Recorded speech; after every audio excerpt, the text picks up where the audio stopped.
Mến chào quý vị và các bạn, những người đam mê trâu trọi. Ngay sau đây, xin mời chúng ta cùng đến với diễn biến của trận đấu ngày hôm nay giữa ông trâu sừng càng và ông trâu sừng ngắn. Tín hiệu thả dây đã được hai ông chủ trâu đưa ra, và ông trâu sừng ngắn đã có một pha vồ về đối phương của mình, sau đó dùng hết sức bình sinh đẩy đối phương. Ông trâu sừng càng sẽ phản đòn như nào đây? Vâng, một pha vả sừng và đẩy lui trở lại. Một pha cáng nhấc bổng lên của ông trâu sừng càng, quá tuyệt vời. Sau đó là một pha vả sừng nữa dành cho đối phương. Quá tuyệt vời quý vị và các bạn ạ.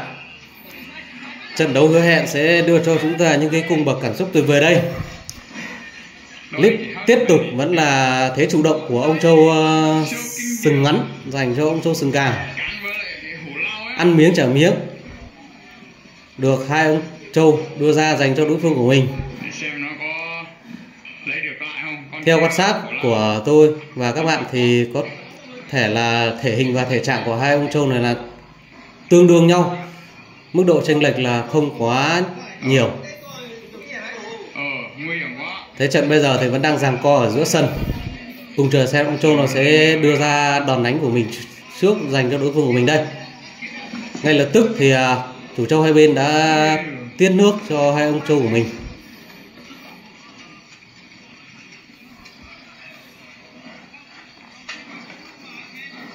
Quá tuyệt vời quý vị và các bạn ạ.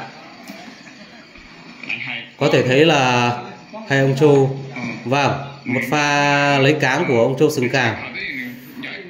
Ngay trước mặt chúng ta là ông trâu sừng ngắn, có những cái đặc điểm rất tuyệt vời. 2, 3, 4 pha vả sừng nhất bổng của đối phương từ ông trâu sừng càng dành cho đối phương, nhưng mà chưa thể nhấc bổng được. Có thể thấy các yếu tố của hai ông trâu là quá tuyệt vời. Trên cò quá thò ra rất dài, đặc biệt là ông trâu sừng ngắn rất đẹp quý vị ạ. Đuôi dài ve vẩy, trên thò hơn.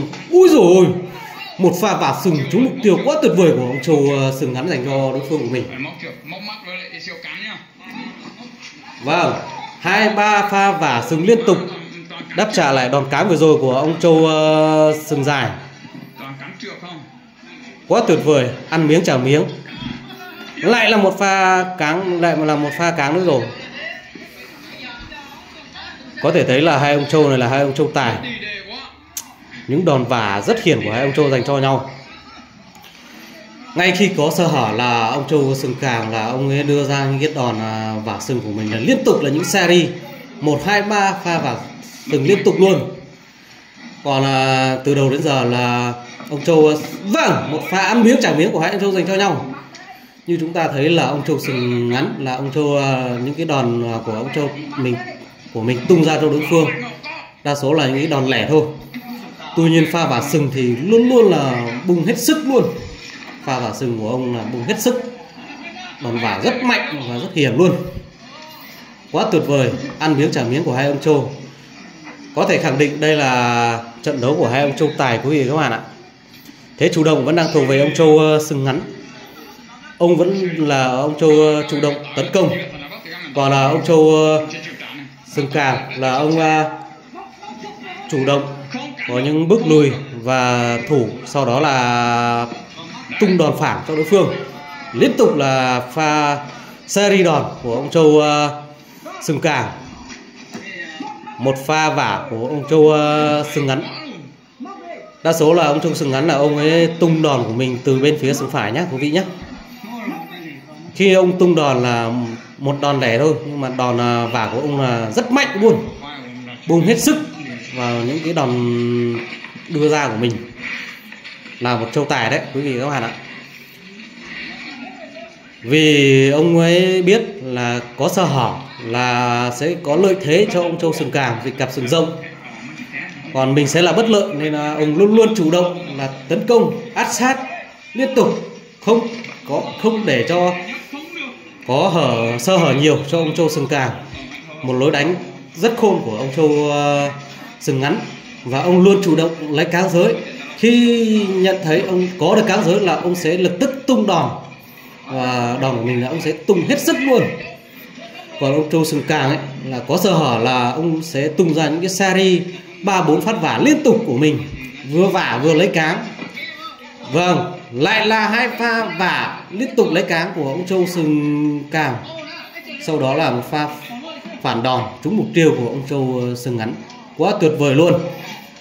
Từ đầu đến giờ thì có thể thấy là các cái pha đòn của hai ông Châu dành cho nhau là đa số là trúng mục tiêu. Có thể khẳng định là như vậy. Quá tuyệt vời.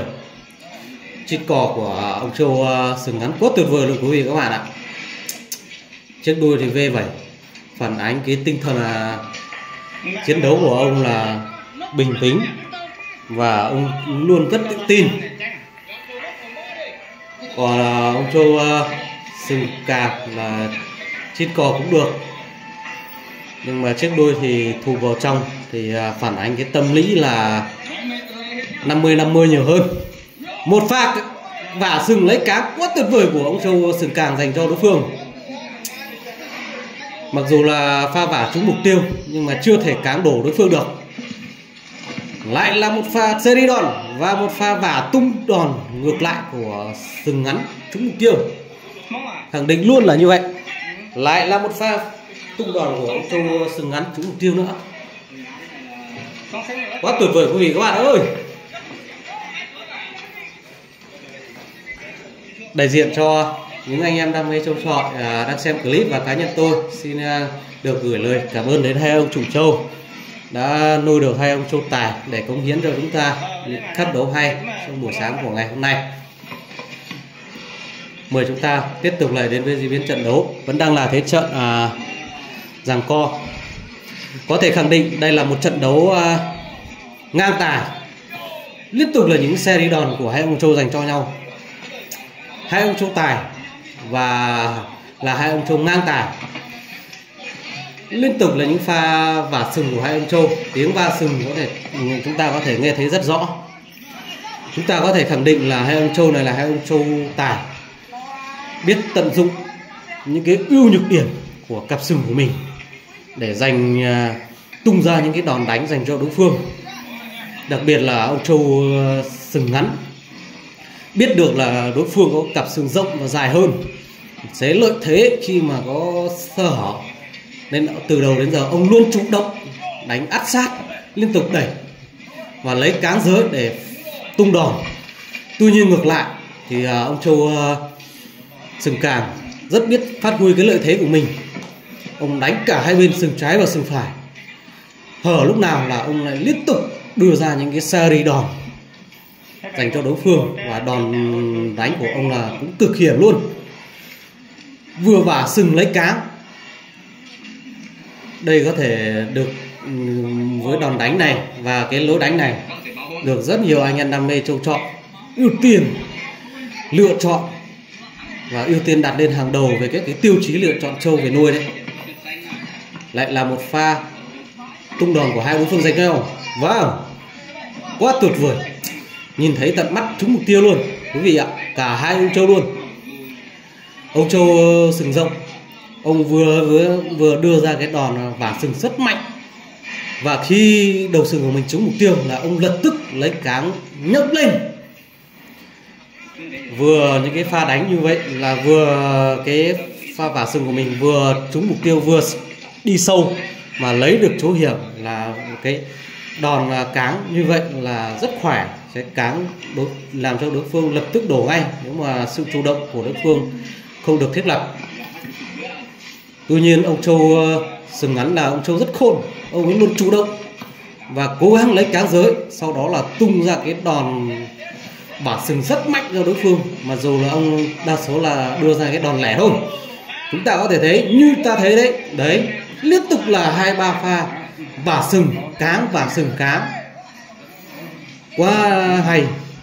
Trận đấu này 100% là cắt đấu của hai ông trâu tài quý vị ạ. Ở cá nhân tôi thì tôi không chê ông trâu nào cả. Tôi chỉ có thể nói với quý vị là cắt đấu xứng đáng đặt điểm 10 luôn với màn thể hiện của hai ông trâu dành cho nhau. Có lẽ là phần thắng sẽ chỉ thuộc về ông trâu nào mà sức bền nhiều hơn, độ dai nhiều hơn và độ lì đòn nhiều hơn thôi. Với lối đánh này thì độ sát thương của hai ông trâu dành cho nhau là tương đương nhau. Đặc biệt là những cái đòn đánh 3-4 pha và liên tục của ông trâu sừng càm, có thể nói là đòn quá hiểm, quá hay luôn. Vâng, lại là một pha vả của ông trâu sừng ngắn, một pha vả rất mạnh và sau đó là 2-3-4 pha phản đòn của đối phương. Quá hay, quá tuyệt vời. Lại là một pha vả cáng của ông trâu sừng dài. Rất tiếc là cái pha vả vừa rồi lấy cáng vừa rồi lại trượt mục tiêu.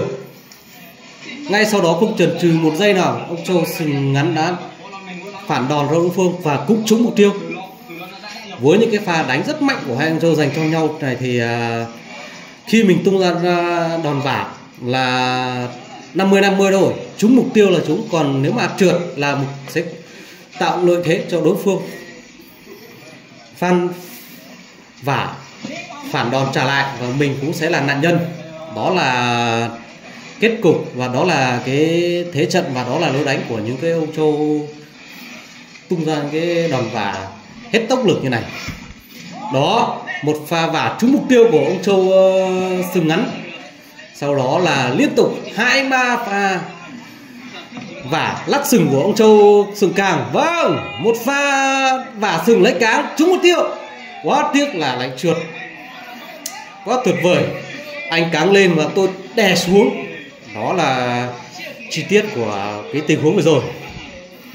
Quá hay và quá hấp dẫn luôn quý vị ạ.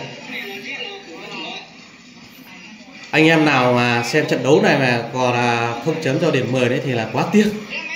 Và có lẽ là chỉ số ít thì mới đưa ra những cái con số thống kê là không đạt điểm tuyệt đối và tối đa thôi. Cá nhân tôi thì có thể nói là mức độ hài lòng là 100% đối với trận đấu của buổi sáng ngày hôm nay rồi. Quá tuyệt vời luôn quý vị các bạn ạ.